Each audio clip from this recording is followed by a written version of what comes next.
Fairy lights twinkled overhead, casting a warm glow on the backyard.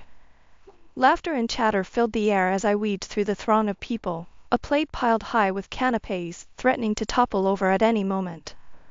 It was Sarah's birthday party, and the usual suspects were there, my college friends, most of them still single and clinging fiercely to their independence. Me? I was the anomaly, the one already sporting a hefty rock on my left ring finger. "Hey, stranger!" a voice boomed behind me. I turned to see Sarah, her blonde curls bouncing as she hugged me tightly. "Where have you been hiding?" "Just dodging social butterflies," I laughed, gesturing to the overflowing plate. "Happy birthday, by the way. You look stunning." "Thanks," she beamed, her eyes sparkling. "So, where's Mr. Perfect?" "Ah, Michael." Even his name sounded perfect. He was the reason for my early exit from the single life. We'd met just a few months ago at another friend's gathering, and let me tell you, it was like something out of a cheesy romance novel. We locked eyes across the room, the music faded away, and suddenly, it was just the two of us. "Hey," he said, a confident smile playing on his lips. "I don't think we've met. I'm Michael." "I'm Paloma," I replied, feeling a flutter in my stomach. "Nice to meet you." That night, we talked for hours, about everything and nothing. He was unlike any guy I'd ever met. At 27, he already had a clear vision for his future, a career, a family, the whole package. It was refreshing, a stark contrast to the commitment-phobic Peter Pan surrounding me. "I want kids," he declared at one point, his gaze intense. "A whole bunch of them. And I wouldn't mind changing a single diaper." My heart skipped a beat. Kids were a non-negotiable for me too. Growing up as an only child, I'd always dreamt of a house filled with laughter and the chaos of little ones. "Me too," I whispered, a genuine smile spreading across my face. And that was it. We were on the same page, a rare find in the murky waters of dating. Our relationship blossomed quickly. Dates turned into weekend getaways, which turned into movie nights curled up on his couch. Michael introduced me to his family, a close-knit bunch who welcomed me with open arms. His mom, Martha, was particularly warm. "Family is everything, Paloma," she'd say, her eyes twinkling. "A woman's place is with her children, nurturing them, helping them grow."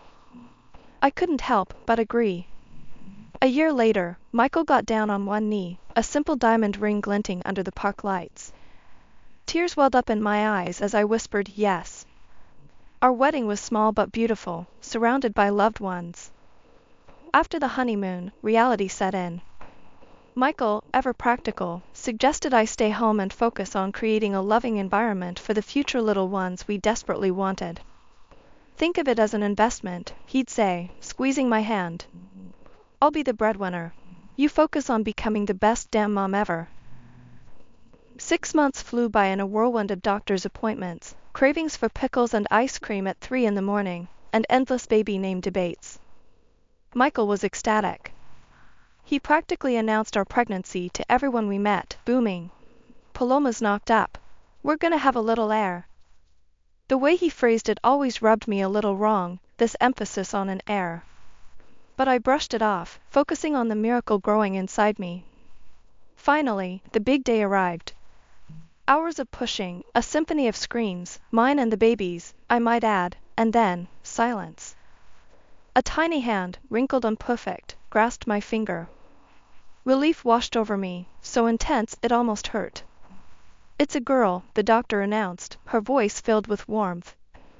A beat of silence followed. Then, Michael lumbered over, his face a mask of disappointment. I couldn't believe it.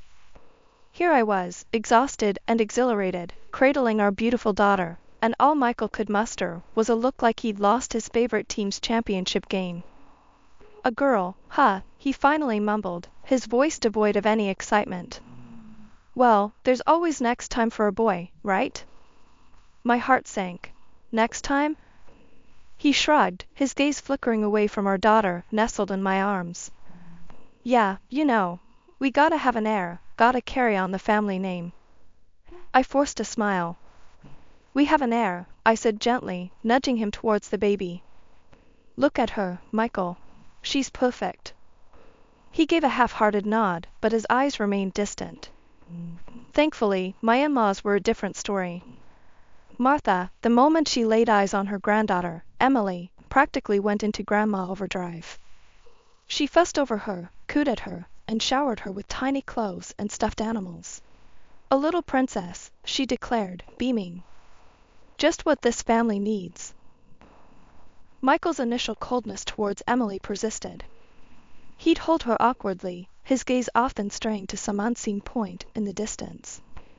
He'd make comments like, "Such a delicate flower, gotta handle her with kid gloves," or "Shame she can't be a little rough and tumble like a boy." Each remark chipped away at my joy. Was it wrong of me to want my husband to love our daughter, regardless of her gender? But a year later, when the doctors confirmed I wouldn't be able to have any more children due to health complications, the truth became undeniable.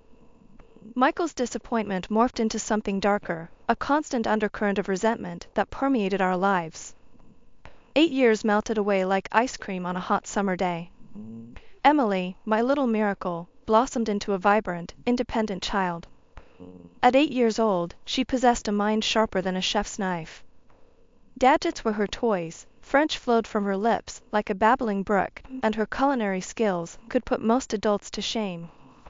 Just last week, she'd whipped up a 3-course French feast for Martha and George, her grandparents. They sat there, eyes wide and taste buds tingling, as Emily proudly presented each dish. "Emily, this is incredible!" Martha exclaimed, dabbing her lips with a napkin. "You're a natural." George, a man of few words, simply grunted his approval, but the twinkle in his eye spoke volumes. That same week, she brought home another trophy, this one for the most delicious homemade dish at a junior high school competition. Michael remained unfazed. He muttered a half-hearted congratulations and disappeared into the den, the usual refuge he sought whenever Emily's achievements threatened to steal the spotlight. One evening, as Emily built an elaborate Lego castle on the living room floor, tears welled up in her big brown eyes. "Mommy," she sniffled, her lower lip trembling. "Why doesn't Daddy ever seem happy about my stuff?" My heart ached. This wasn't new. Michael's indifference towards Emily had been a thorn in my side for years. I always brushed it off, telling myself he just wasn't good at expressing affection. But seeing the confusion cloud Emily's bright eyes, a fierce protectiveness surged through me. "Hey, sweetie," I knelt beside her, pulling her into a hug. "Don't you worry about that. Your dad loves you very much, he just doesn't know how to show it." That night, after Emily drifted off to sleep, I confronted Michael. He was sprawled on the couch, flipping through sports channels, a beer balanced precariously on the coffee table. "Michael," I said, my voice tight with frustration, "we need to talk about Emily. She came to me today, crying. She feels like you don't love her because you never seem happy about anything she does." He looked at me, his expression a mixture of annoyance and defensiveness. "Look," he said, his voice gruff. "I do my best, okay? I pay the bills, put a roof over her head. Isn't that enough? She craves your approval, your support. The least you can do is pretend to be interested," I said, my voice trembling with anger. Michael sighed, a heavy sound that seemed to fill the room. "Fine," he muttered. "I'll try. But don't expect miracles." The following days, a strained effort of communication settled between Michael and Emily. He'd ask her about school, albeit with a forced politeness that made me cringe. But it was like watching a bear trying to waltz. Months blurred one into another. Michael's attempts at forced father-daughter bonding had dwindled, replaced by a distant politeness. But a new, unsettling change had emerged, his late nights. He started trickling in after dark, reeking of cologne that wasn't mine.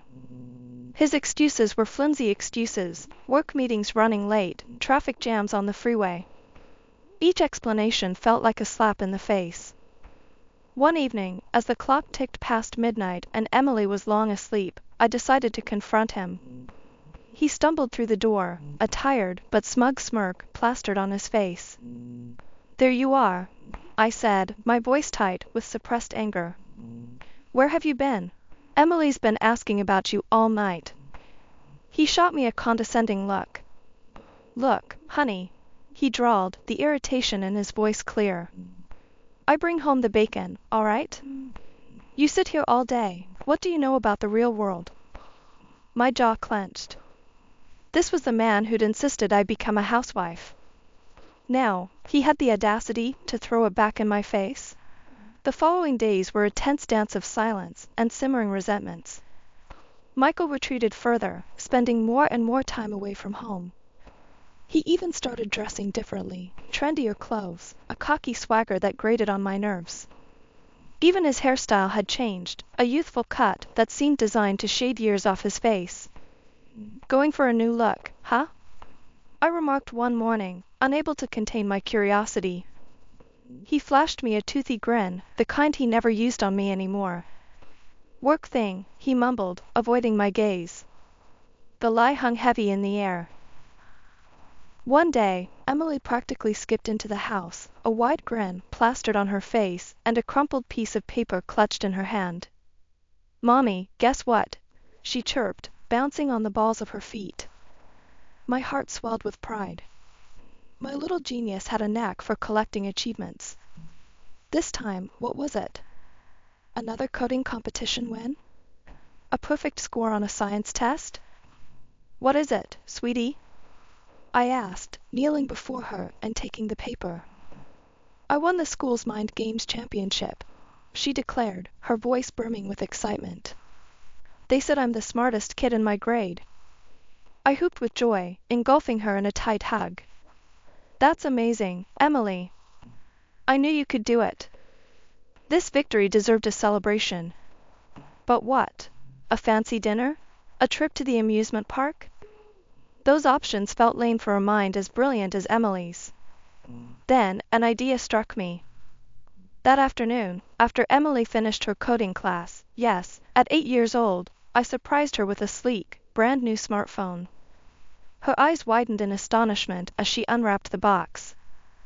"Mommy, a phone? For me?" "For you," I confirmed, a smile tugging at my lips. "You've worked so hard, and I think this could be a great way for you to explore your interests even more." She took the phone, her fingers tracing the smooth surface with a sense of reverence.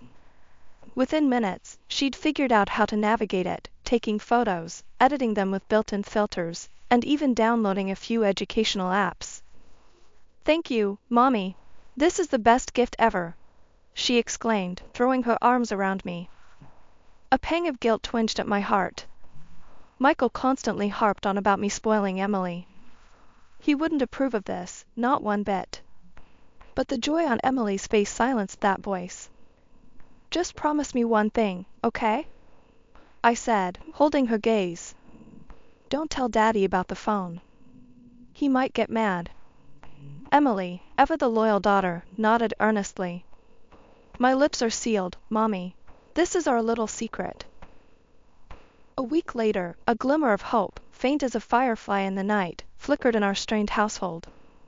Michael, for the first time since his late-night habits began, initiated a conversation about Emily. Not just a disinterested, "How was school?" but a genuine attempt to connect. "Hey, Em," he said one evening, tossing a worn baseball cap onto the table. "How'd you like to go on a camping trip with me this weekend? Just us two. We can roast marshmallows, tell scary stories by the campfire." Emily's eyes lit up like Christmas lights. "Really? With just you and me?" "Yeah," Michael confirmed, a hint of awkwardness in his voice. "Figured it's about time we bonded, you and your old man." A knot of apprehension tightened in my stomach. The thought of Emily venturing into the wilderness with Michael, who wouldn't know a compass from a colander, sent shivers down my spine. "But Dad," Emily interjected, a frown creasing her brow. "What about bears and stuff? Aren't there, like, wild animals in the mountains?" Michael chuckled, a sound devoid of humor. "Don't worry, kiddo. I'll protect you from any bears or wolves that come sniffing around. My heart pounded in my chest. This whole camping trip felt like a terrible idea. Yet, seeing the excitement sparkling in Emily's eyes, the words died in my throat. That weekend, they packed their backpacks, a nervous flutter in my stomach battling with a sliver of hope. Maybe, just maybe, this trip would be the bridge they needed to build a stronger relationship. Sunday evening rolled around, a leaden gray settling over the sky, mirroring the dread growing in my chest. Michael stumbled through the door alone, his face etched with a desperate weariness. "Paloma," he croaked, his voice hoarse. I need to tell you something. It's Emily. I lost her." The world tilted on its axis. "Lost her?" I echoed, my voice barely a whisper. "What do you mean you lost her?" He looked up, his eyes red-rimmed and pleading. "We were hiking in the mountains, and she wandered off. I called for her, searched everywhere, but..." Fury surged through me, hot and blinding. "And you just came home now? Why didn't you call the police?" I was scared," he mumbled, his voice cracking. "Scared they'd think..." "Think what?" I roared, my voice laced with a terrifying calm. "Bet you're a neglectful father who lost his own daughter." Tears streamed down his face, but they did little to extinguish the inferno raging within me. "I'm calling the police," I declared, grabbing the phone. "They can start searching right away."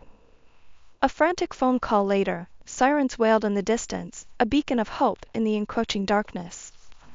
My in-laws arrived, their faces etched with concern, but their words did little to penetrate the fog of terror blanketing my mind. The agonizing wait dragged on, each tick of the clock an eternity. Michael sat huddled on the couch, his phone clutched in his hand, his gaze glued to the screen. My blood pressure soared as I watched him, a detached calmness masking a simmering rage.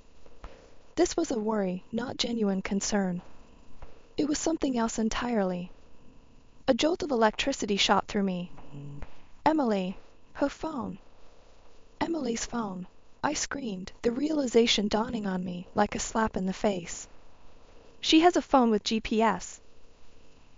Michael's face drained of color. His phone clattered to the floor, the screen displaying a text conversation filled with cutesy emojis.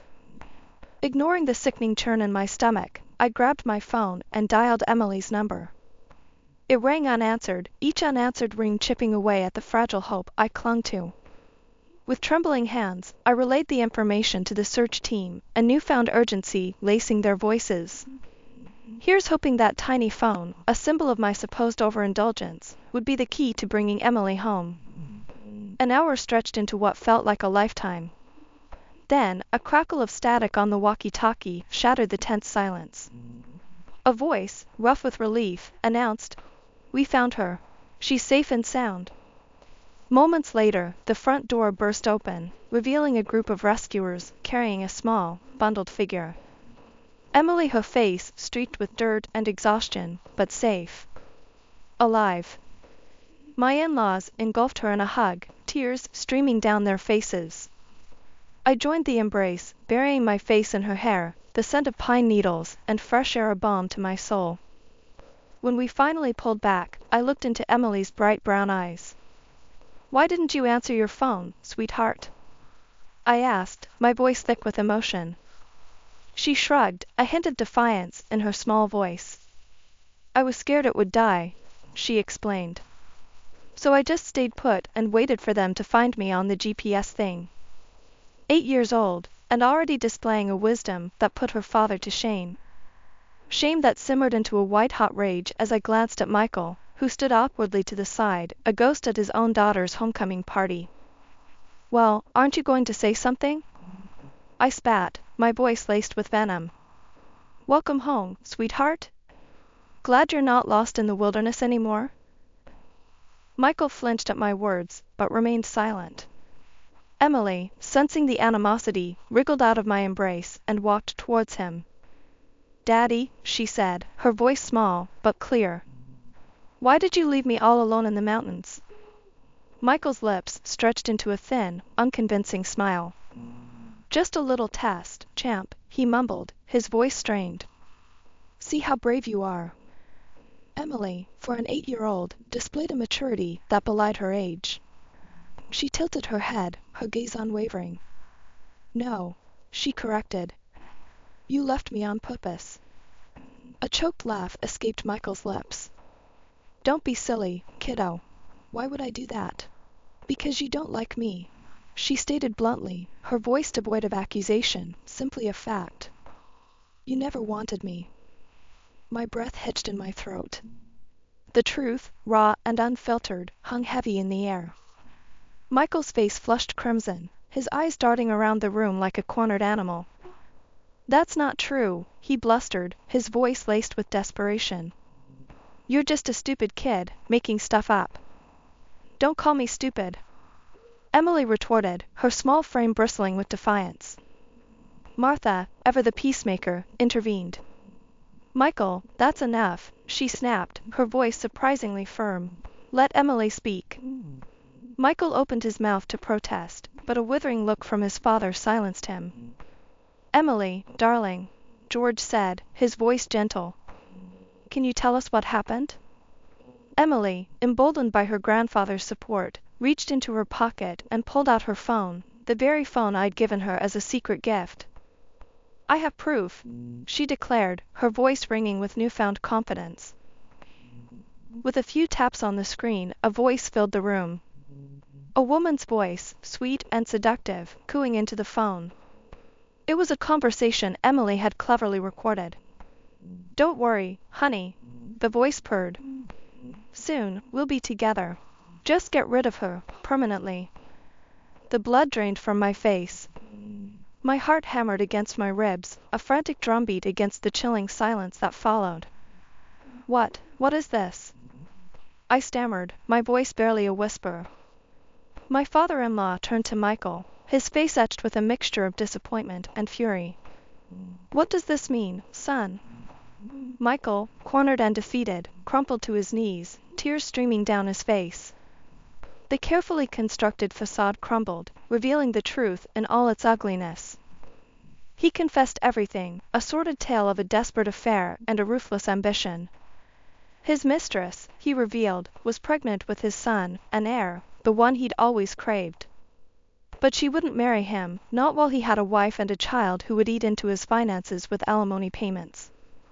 They'd hatched a plan, a monstrous plan, to remove the obstacle standing in their way, Emily. Fury, a primal and unforgiving beast, roared through me. The man I'd shared my life with, the man who'd held my hand at the altar, was a monster in disguise. My voice, when I finally found it, was a low growl. Police, I spat, grabbing my phone. Now. Michael lunged for me, his voice thick with desperation. Paloma, please. You don't understand. The sirens wailed in the distance, a mournful symphony heralding justice, however delayed. As the officers swarmed into the house, Michael crumpled to the floor, his pleas for mercy falling on deaf ears. The following weeks were a blur of police interviews, lawyers, and court appearances. Emily, bless her brave heart, held her ground. She recounted the events in the mountains, her voice steady and unwavering as she exposed her father's cruelty. The recording on her phone, a testament to his monstrous plan, became the centerpiece of the prosecution's case. The trial was a media frenzy.